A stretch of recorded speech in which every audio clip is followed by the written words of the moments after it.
Pro 14 Final for 2018-19 season is over. Congratulations to Leinster. They've retained their title in an 18-15 win over in Glasgow.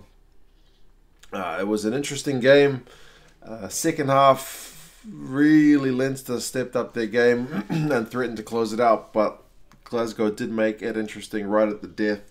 In terms of the start though, there was a lot of kind of force back early, both sides feeling each other out, kicking, and yeah, just seeing who was going to blink first. It didn't come across that well on the telly, but they were saying that, you know, the conditions were pretty slick. There was a bit of rain, and because it's a football ground, the turf was kind of especially hard, so the ball was doing things that otherwise might not be doing. But it was pretty frantic. Sexton had the first opportunity to get some points on about 6 minutes. He missed a penalty. And then Leinster countered from a deflected clearance. I think it was from James Lowe. And they couldn't score from it. And at that time I was thinking that's a couple of chances Leinster have had to score. Perhaps they're not looking as sharp as they could. And then later on, Fraser Brown got penalised for kind of tackling Luke McGrath from a failed line-out, a failed Glasgow line-out. It was penalty only. I think probably Leinster fans might have liked the yellow for that one, but you know, the ref said that he probably thought that McGrath had the ball, but otherwise he was penalised for tackling without the ball. And at that stage it was looking like, yeah, things might not go Leinster's way because they'd missed points and decisions didn't seem to be going their way anyway. And then 14-minute Matt Ferguson gets a try from about 3 metres out following a line out. Makes it 7-0 and it's Glasgow.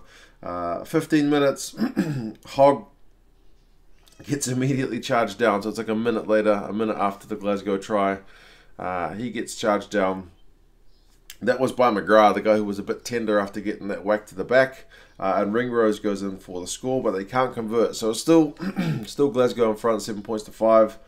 And then Hastings kicks a penalty after a pretty sustained period of Glasgow attack. They weren't able to get the 5, so they settled for the 3. It makes it 10 points to 5. Glasgow still looking probably slight favourites at that point, just because they seem to have, apart from gifting away easy points, the better of the time.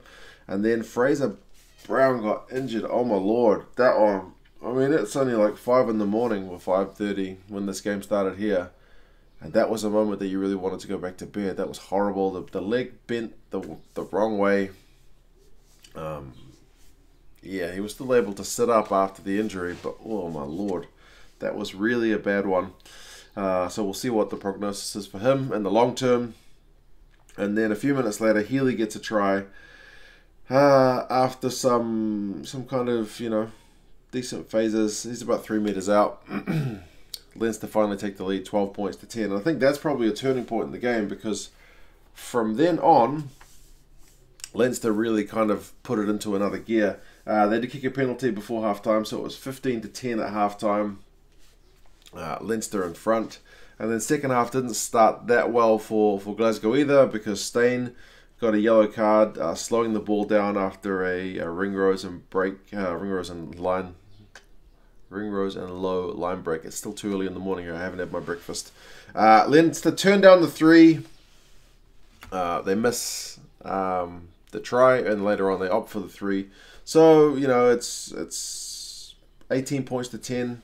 And the yellow card period is 3-0 to Leinster, which is, it's decent. Ideally, you want to capitalise on that yellow card by getting 7 if possible, but you take the 3. It's a decent result. They're still fairly comfortably in front at that point. And from that point on, essentially, Glasgow are pretty much just stuck in their own half. And it's not happening. McGrath's box kicks are keeping them pushed back. They can't run it out.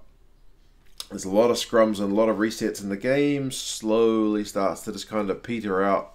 And I have a coffee because at that point it's starting to die down.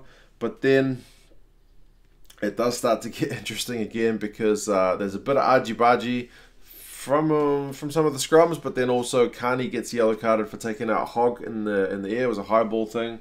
I don't think it was malicious, but but he probably didn't have a realistic chance of catching the ball. So fair call. Carney goes off yellow carded. Hogg goes off. They don't bring him back on. Fair play to Carney though, because he goes over and shakes Hogg's hand, as he's kind of substituted. So yeah, I don't think, as I said, there was anything malicious about it. It was just unfortunate. But then, yeah, despite the yellow card, Leinster, they just retained that ball. At one point, they went 24 phases in Glasgow's half. So this exerting control is what they're so good at doing. So yeah, during that yellow card, they're still looking pretty comfortable. As I said, just as the game was starting to peter out a bit, Grant Stewart, I mean, it was not petering out if you're a Leinster fan. It was probably pretty pleasant watching. Whoa, the sun has just come up. Yeah, like I said, it's early. Yeah, Grant Stewart goes down the wing. He shows some pretty good toe for a hooker. And bear with me a second. I'm just going to shut the curtains. That's better. Yeah, Grant Stewart down the wing.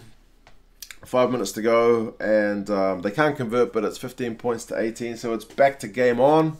And that's actually during the yellow card. So they do win that yellow card period 5-0.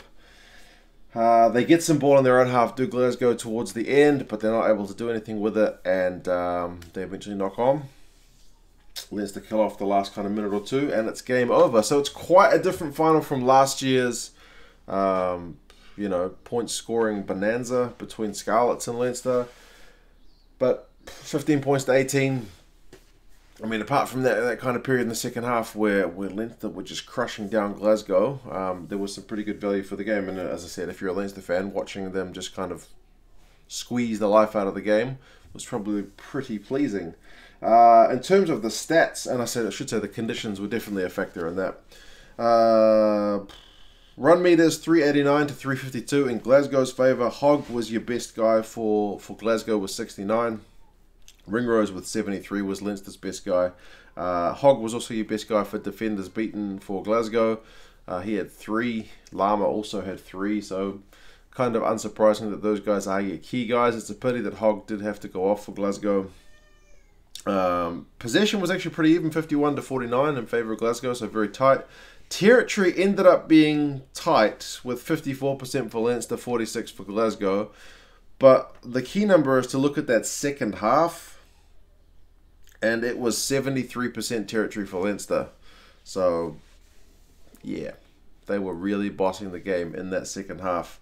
Also, despite the position being fairly even, Glasgow had 14 turnovers conceded compared to Leinster's 7. So, just a bit more protective, I guess, of the ball. Both sides defensively very sound. 93% tackle percentage for Glasgow, which is extraordinary. Leinster at 89, also no slouches, very good numbers. 169 tackles to 178. That's with Leinster having made a few more.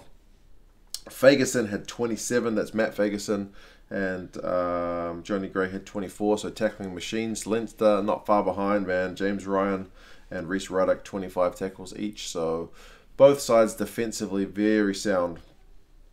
Penalties conceded 7-4, nothing much in that, but yeah, overall it's a pretty good result for Leinster. As I said, retaining their title. Glasgow made it difficult for them at times, especially put them under the pump at that first half, but they just, like I said, were able to really raise it to another gear and exert a bit of control. So that'll take a bit of the sting out of that loss of that Champions Cup final, give the fans something to cheer about. Glasgow, I mean, finishing 3 points behind, I definitely will think that they're not going to be happy, but at least they will take solace of the fact that they pushed really close right to the last minute and definitely didn't get blown away. So, yep, a good game. Hopefully these guys can rest up now because there's plenty more rugby to come this year. We'll see what happens with some of the injuries. Hopefully, guys like Hogg, hopefully that bang on the ground with his head didn't do too much damage. Fraser Brown, hopefully he's not too hurt. So I guess we'll wait and see. You guys let me know your thoughts on the game. How did you think it went? Key performers, standout moments, all that kind of stuff. How did you think the ref went? And yeah, I'll talk to you guys again soon. See you later.